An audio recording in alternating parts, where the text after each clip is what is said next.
Today's video is sponsored by Medusa's Viagra. Make yourself hard as stone in the bedroom. Just don't look it in the eye. Watch it, Alan. I'm shooting.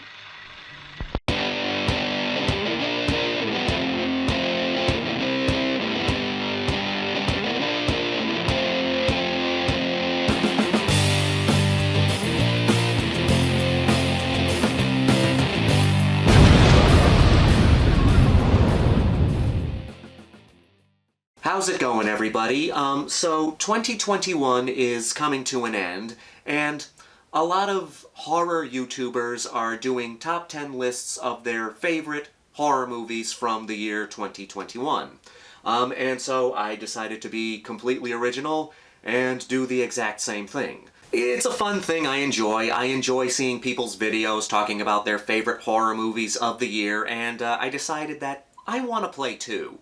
So, here we go. I'm going to give you my top 10 favorite horror movies from 2021.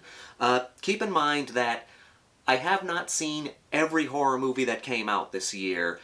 There are a few that I still want to check out, but I haven't had a chance to yet. And here's the typical disclaimer that a lot of people feel they need to put at the beginning of their top 10 lists on YouTube.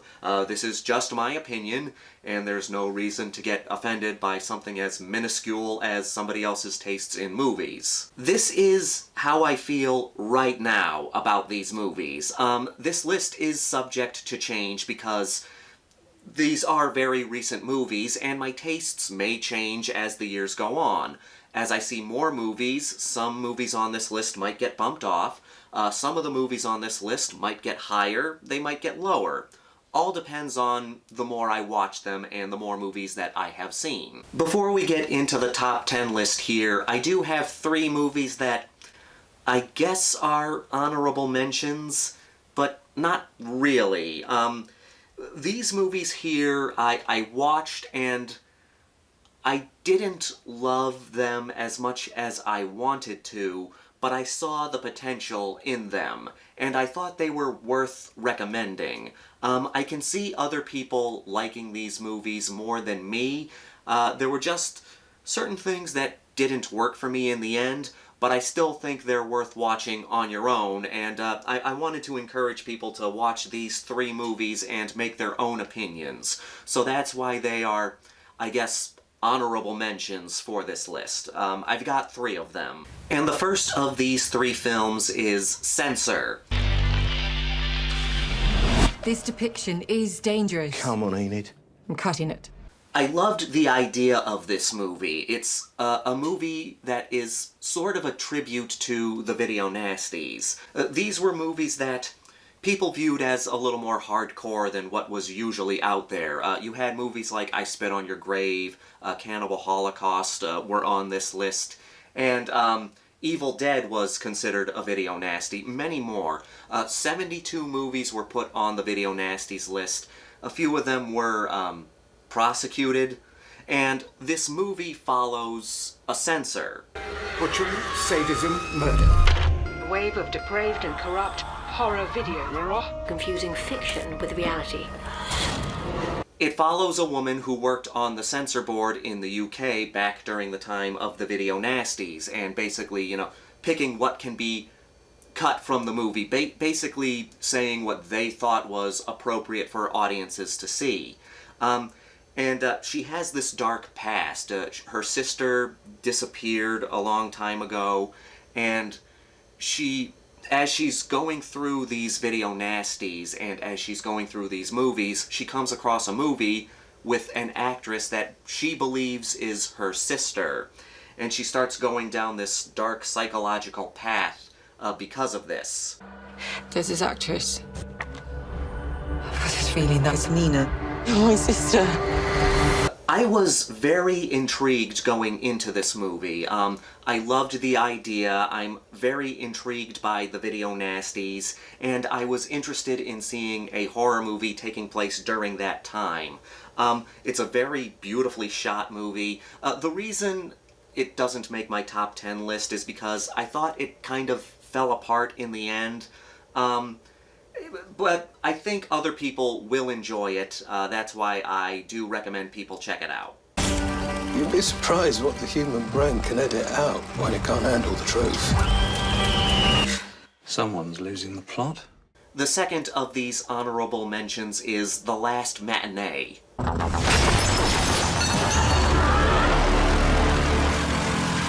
What we have here is a slasher movie from Uruguay. It takes place in a movie theater back in the 80s, I believe. You have this theater that's mostly empty, and this woman is working the projection booth. She's working the projection booth for her father, who had to call in sick. But she knows how to work the projection booth, so as she's working the projection booth, you have a few people in the audience watching this horror movie, and as they're watching a movie, a serial killer sneaks into the theater and starts murdering the audience.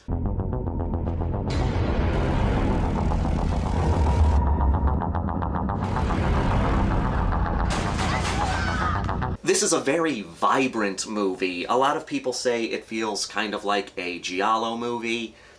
In a way it does, but it mostly just feels like a slasher movie. But I loved, the premise. This killer basically sneaking through the theater and killing all these different people in various ways. The characters stand out. You have some quirky characters who all have their own stories and their own problems, but they end up getting murdered by this weird guy. I thought the killer was fantastic. You had some really good kills, and I love horror movies that take place in movie theaters. We don't get too many of them. I'm a huge fan of the Italian horror movie Demons, which is similar premise. You have these people watching a horror movie, and as they're watching the horror movie, people in the audience start getting possessed by demons. There's more to it than that, but that's for a different time.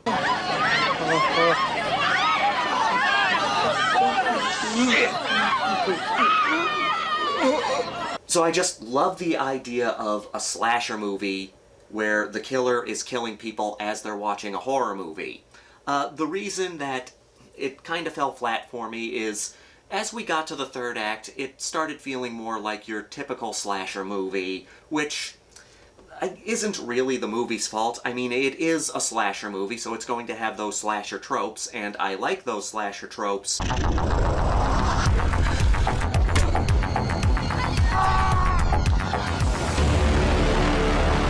I've seen those slasher tropes so many times that when we got to the third act and it started feeling more like a typical slasher movie, it kind of knocked the movie down a little bit for me, but it's still a very good movie, very colorful. I would recommend this to slasher fans, and I would recommend anybody check this movie out. ¿Es verdad lo de la policía? No. And my third and final honorable mention is Malignant.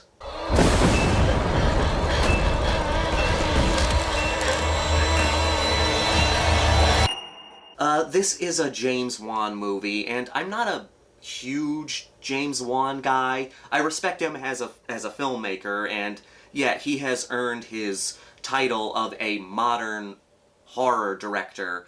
I'm just, not too into the Conjuring movies. I do love the first Saw.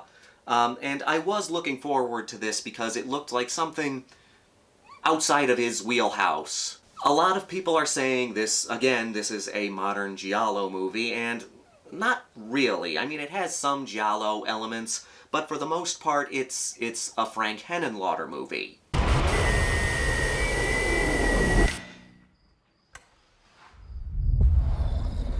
This does feel like a Frank Henenlotter movie. Frank Henenlotter is one of my favorite directors, and I love him and I love his movies because he comes up with these ridiculous ideas, and he does these ridiculous ideas with a small budget. And that's one of the things that kind of bugged me about Malignant. I did overall like the movie.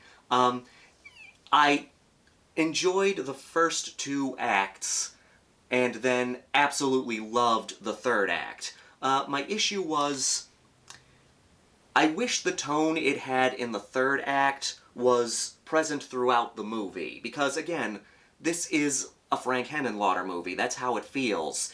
And Frank Henenlotter was able to do a movie, you know, I would say crazier than Malignant with a smaller budget, and that's why I respect Frank Henenlotter so much, doing these original ideas with very little money. Got any money? Money? No, I don't have any money. Now, it did feel like James Wan really wanted to go all out with this movie and, you know, embrace that crazy feeling that we get in the third act. But I feel like he restrained himself in the first two acts because he wanted to hold off for a surprise reveal in the third act.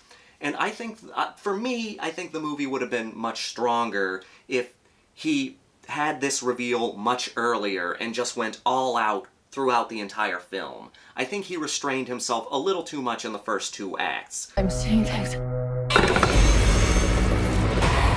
I'm seeing murders. As they're happening. Hello? I do recommend it because it is an original movie, and I do want to get more crazy horror movies like this. So, I do highly recommend checking out Malignant.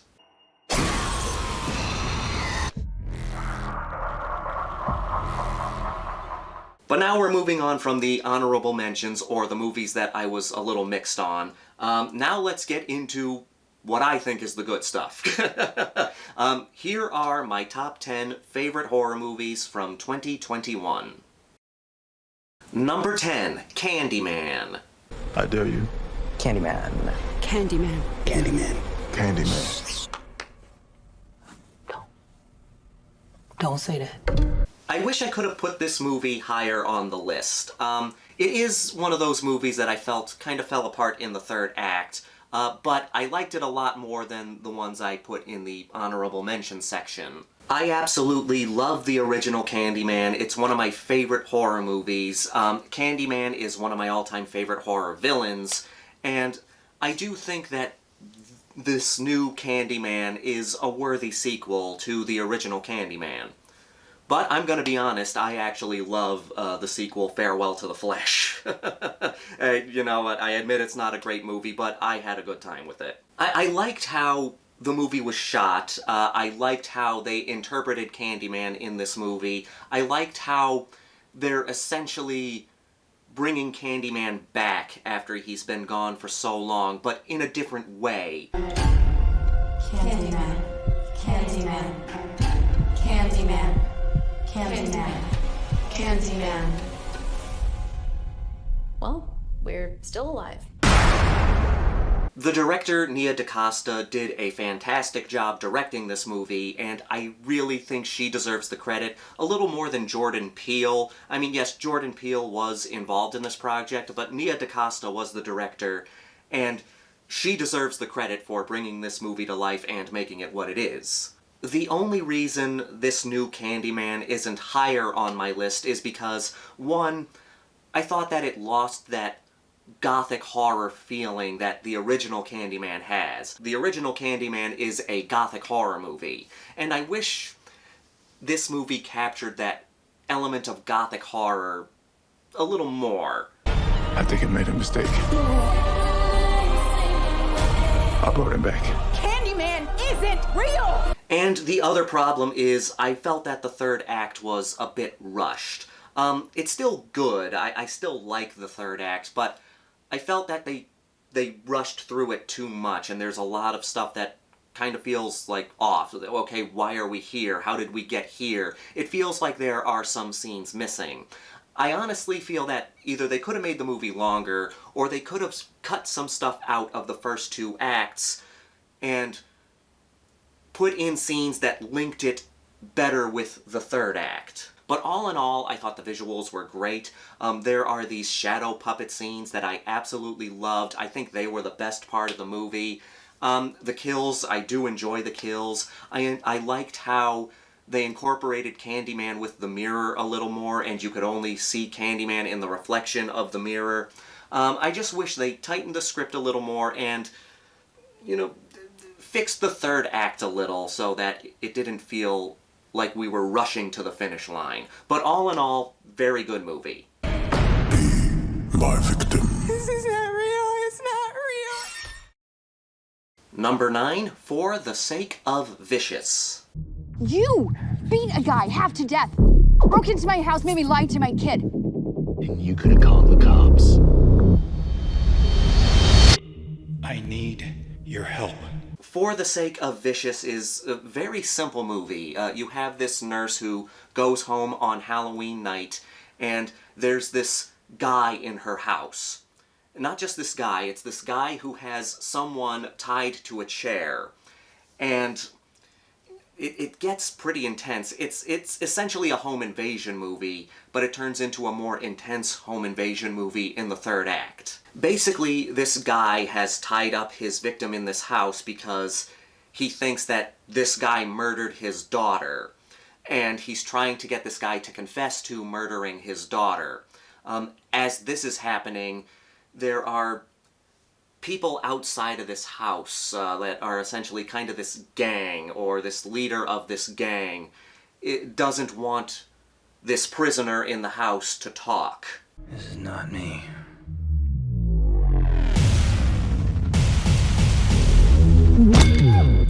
It's a slow build to the third act, but it's a very intense build. You can tell that the father whose daughter was murdered is just not mentally right about the whole situation. He believes that this guy did something to his daughter, but he won't confess. There's some torture involved, but it's not too graphic. But then it gets to the final act where this gang invades the house, and it gets bloody, and it's just non-stop carnage. It's an absolute blast.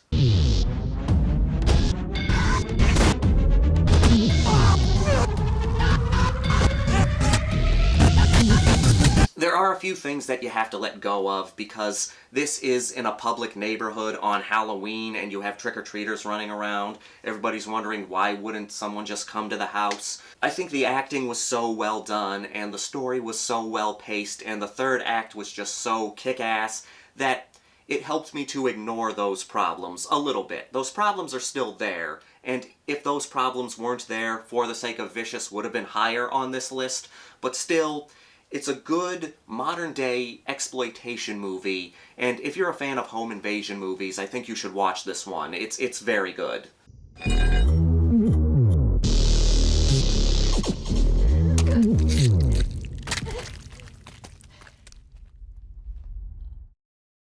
Number 8, The Night House. My husband took the boat out on the lake. He took a handgun that I didn't even know that we owned, and...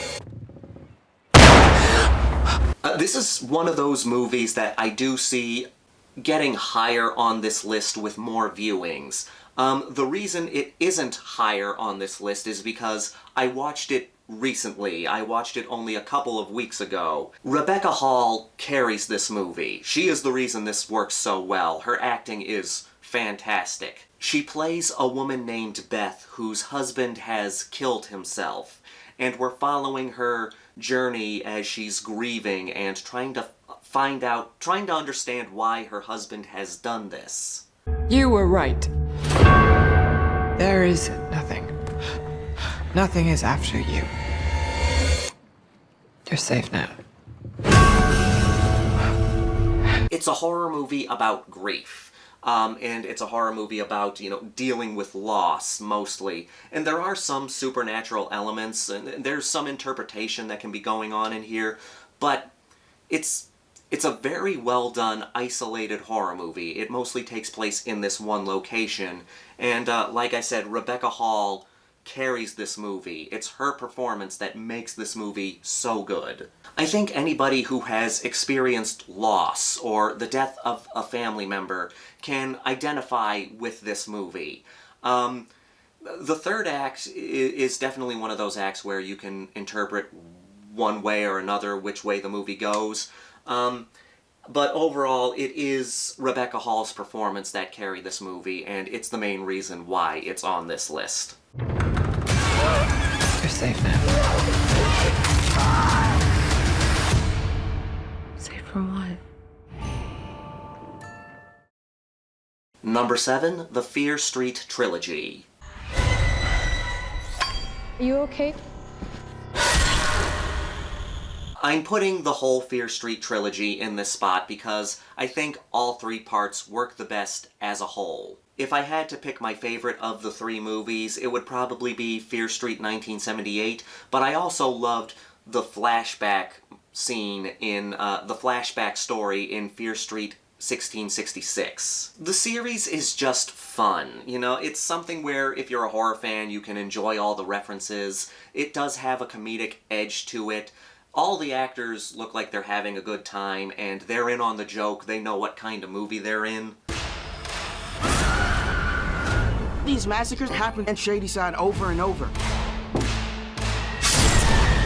This was a series that I needed this year. Something happened during this year, I'm not going to go into details, but it caused some grieving for me. And I needed something fun, and the Fear Street trilogy was the fun I needed to just get away from my personal stuff for a little while. My only issue with the movie is the third act of the third movie. It gets to the point in the final conflict where I had no fear for the main characters. It did not feel like any of the main characters could die. Unlike the first movie, where there were characters that I did not think they were going to kill off, and they did, when we got to the final act in the third movie, I knew none of these characters were going to die, and that kind of ruined the tension a little bit for me. I'm like, it feels a little too safe in the third act. But other than that, Fear Street is just a fun trilogy that I think is good to just sit down and unwind after you've had a stressful week. Any tips for fighting these things? Try not to die. Welcome to the suck. Number 6, Titane.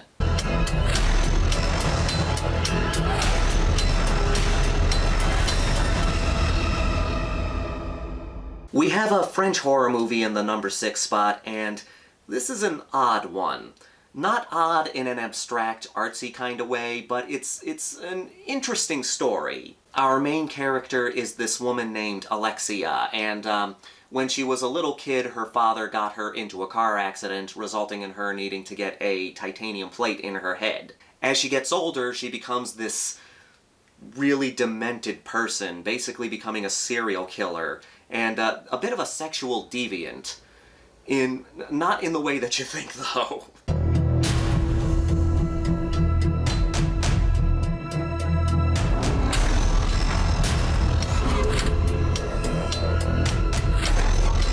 But for the first half of this movie, we're following Alexia, and she's pretty much a serial killer. But then it gets to the third act, and Alexia is trying to escape from the cops, so she deforms her face, shaves her head, and makes herself look like an older version of this missing boy. And then she reunites with that boy's father, pretending to be his son. And it kind of turns into this family drama with this woman who's pretending to be a boy, staying with this guy who's just ecstatic to have his son back again, and she gets away with it by not speaking. And then, I won't go into too many details, but in the third act, it turns into a body horror movie.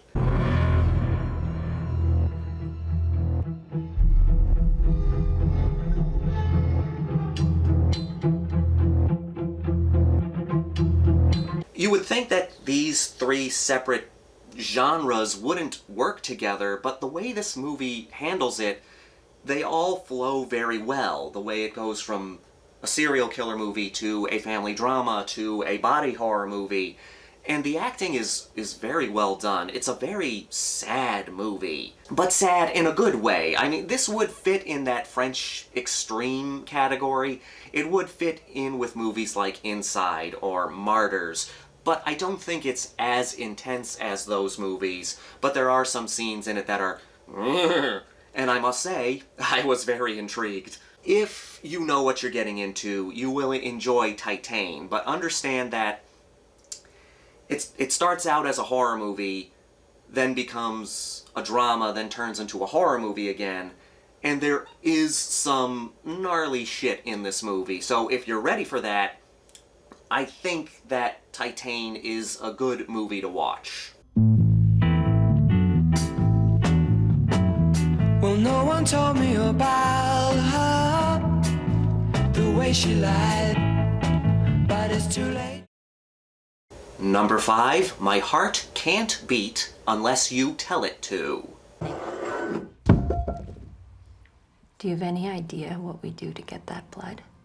I'm gonna say this outright, this is a vampire movie. But it's one of the more unique vampire movies that I've seen, which is why I enjoyed it so much. I do like vampire movies, but I have gotten vampired out over the years, just like I've gotten zombied out over the years because of the overabundance of vampire-related material out there. And there's not... I don't think there's much new with the vampire genre. I think you can do unique stuff with the vampire genre. It's just that I haven't seen too many people doing that. My Heart Can't Beat Unless You Tell It To is a good, unique take on the vampire genre. I don't think that I can keep doing this. He's our brother. He's sick. We shouldn't be doing the things that we're doing. This is a very small movie. We're following this family. You have a brother, a sister, and their younger brother who... I don't think there's any point in not spoiling this. You could call this a spoiler, but it's pretty obvious. He's the vampire. The little brother is the vampire. He's not a vampire in the traditional sense. He's not this strong being that gets stronger when he drinks blood. He's a very sickly person. He's this bedridden person who needs blood in order to stay alive. So you have his older brother and his older sister going out to kill people so they can get blood for him. Would you like to play a game? Wait! The reason this movie connected with me so much is because it captures that element of people dealing with a sick family member. A lot of people have dealt with this in their lives, and if you haven't dealt with this, you're going to deal with it when you're dealing with a family member who is sick and essentially dying. It really deals with the heartache and sometimes the selfishness of going through that situation. You know, I mean, what's best for the person who is sick? What's best for the person who's in that situation? There are times when people, they want to keep their family members around for so long, but they have to ask themselves, are they suffering? Are they hurting? Is it moral to keep them around when there doesn't seem to be any hope? And My Heart Can't Beat Unless You Tell It To captures that whole situation perfectly. It captures that, you know, dealing with a sick relative and then what happens after that relative passes perfectly. And I know I'm kind of spoiling the movie a little, but I think it's an important horror movie to see for anybody who's gone through that situation. Talking about it more, I'm actually kind of shocked that this movie isn't higher on the list, but I've already made this list, so we'll leave it here at number 5 for now, but there is a good chance that it will get higher on this list. I don't want to be sick. Number 4, Blood Red Sky.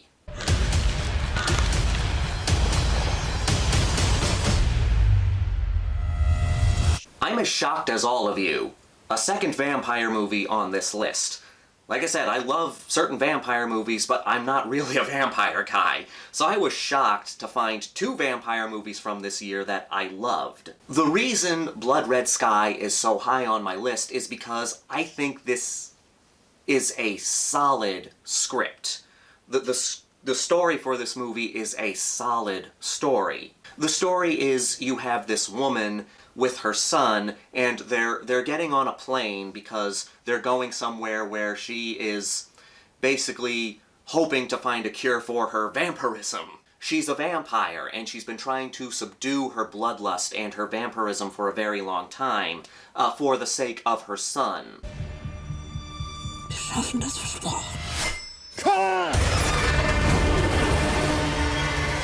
But the plane they get on is hijacked by terrorists, and that puts everything into motion, and eventually she has no choice but to let the vampire out. The way I like to describe this is, it's a vampire movie and Die Hard on a plane. Not as action-packed as Die Hard, but it does have that element of Die Hard on a plane, and then as we get to the third act, it turns into 30 Days of Night. Blood Red Skies is gory, it's intense, there is some good action sequences.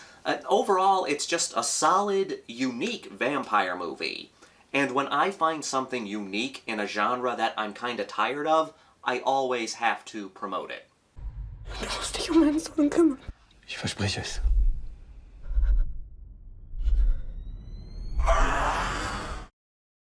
Number 3, Saint Maud. It's like he's physically in me. It's how he guides me. My little savior. I love descent into madness movies. I love movies that involve a loner who's slowly going insane because of their isolation from the rest of society. Taxi Driver is one of my favorite movies of all time. One of my favorite post-2000 horror movies is May, and I'm also a huge fan of Excision.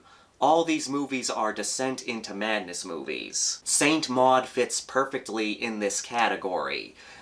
There is a religious aspect to this movie, but it's about a mentally unstable person who is so obsessed with their faith that they've isolated themselves from other people. I'm ready and open. And I feel fuller of your love than ever before. I love how this movie deals with mental illness and faith, because it doesn't I'm not a very religious person, but I think that as important as your faith is to you, you need other people in your life. Whether you're religious or not religious, that sense of community is important. People in your life is important. And the character of Maud in Saint Maud does not have that. This is life and death on another level. It is a slow horror movie, but it's deliberately slow. It's a horror movie that needs to be slow so that it can be more of a punch in the gut. It's never boring. Like I said, this is a descent into madness movie. And for me, descents into madness movies are always so suspenseful, just because you know that the person's going to eventually snap and it's gonna end badly. Saint Maud was one of those horror movies that just hit me the most this year, and it was only beat out by 2 other horror movies. What if I'm getting it all wrong? So at the number 2 spot, we have The Stylist. I guess we all want what we don't have. For The Stylist, it's kinda similar to Saint Maud, only instead of being a descent into madness, we're dealing with someone who's already crazy. We're following this woman, Claire, who is a stylist, but she's also a serial killer. You can tell she's not happy with who she is, so she likes to follow people around and basically kill them and take their scalps. I guess we all want what we don't have. It's almost like having a family. Are you okay? Meanwhile, one of her clients is preparing for her wedding and invites Claire into her life. And Claire starts becoming obsessed with her clients and becomes obsessed with her life. Of course, again, she's a serial killer, so you know it's not going to end well. It is essentially, and I'm not the first person who said this, I've heard many people say this before me, but The Stylist is a lot like Maniac, but if Maniac followed a female serial killer. That might be one of the reasons why I love it so much. And one of my favorite parts about The Stylist is it gets to the third act and it's building up to this terrifying moment. And it's weird because in The Stylist, you know what's coming.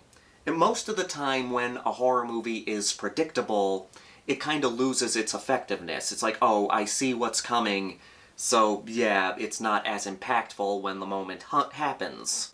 But in The Stylist, you know what's coming, you know where it's going, but it makes the movie even more intense. You're like, oh god, it's gonna go here, oh god, I can't believe it's going here, oh dear god, oh dear god, oh dear god. I absolutely loved The Stylist, and I think it's well worth watching for everybody. Give it a chance, you know, and if you go in knowing that Claire's motivation is loneliness, I think it will make for a very suspenseful, very unsettling horror movie.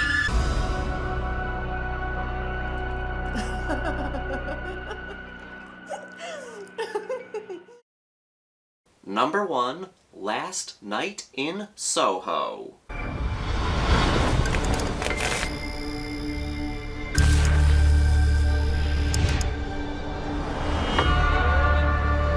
I can't help it. I absolutely loved this movie. It's funny because I'm not a big Edgar Wright guy. I have a lot of respect for him, and I think that he's earned his following and his fan base, but out of all the movies I've seen of his, I've only really been a fan of Baby Driver. This movie is a horror movie that, for me, it has personality. And I've thought that a lot of horror movies nowadays have been missing personality.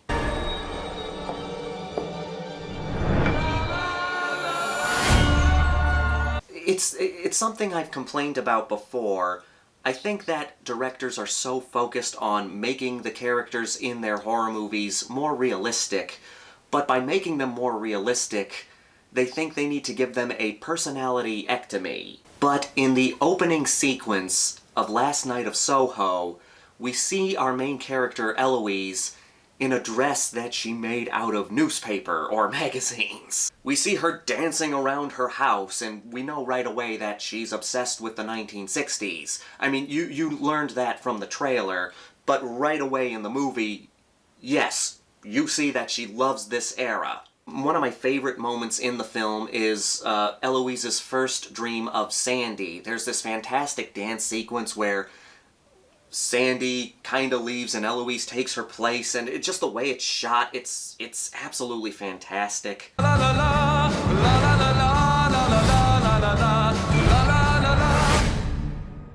I loved the story. I loved how the story started descending into horror. People make the argument whether this is a horror movie or not. For me, it's a horror movie. Thomasin McKenzie plays Eloise, and Anya Taylor-Joy plays Sandy. And the way this movie works, both those actresses do a fantastic job, and they play off each other even though they're technically never really in contact with each other. It's weird. These two characters who, in a way, technically never meet, have chemistry together, and I love how the movie handles that.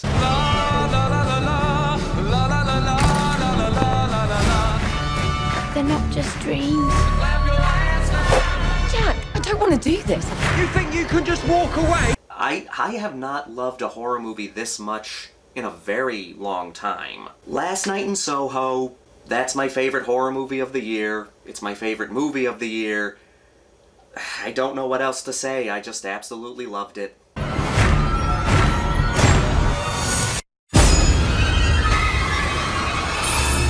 Do you believe in ghosts?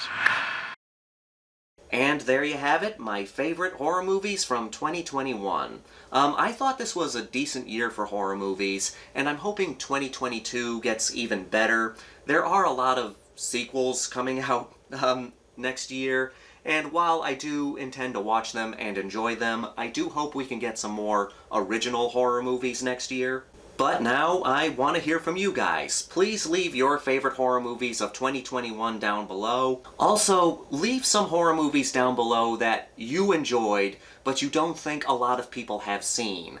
I think that there were some hidden gems that came out this year that I haven't had a chance to see yet, so please leave them down below. If there is a horror movie that you think was good, but did not get enough attention, please leave it down below. I think we would all appreciate finding some hidden horror gems. And with that, I want to wish you all a Happy New Year. Thank you for the continued support on this channel. 2021 was a weird year, but I still appreciate all the support and anybody who watched these videos, enjoyed these videos. Thank you to everybody who left a comment down below, and just again, thank you all for watching. I really appreciate it, and we'll see what 2022 brings us. So with that, I want to say Happy New Year, and this is the Maniac here to remind you that the Grindhouse will never die.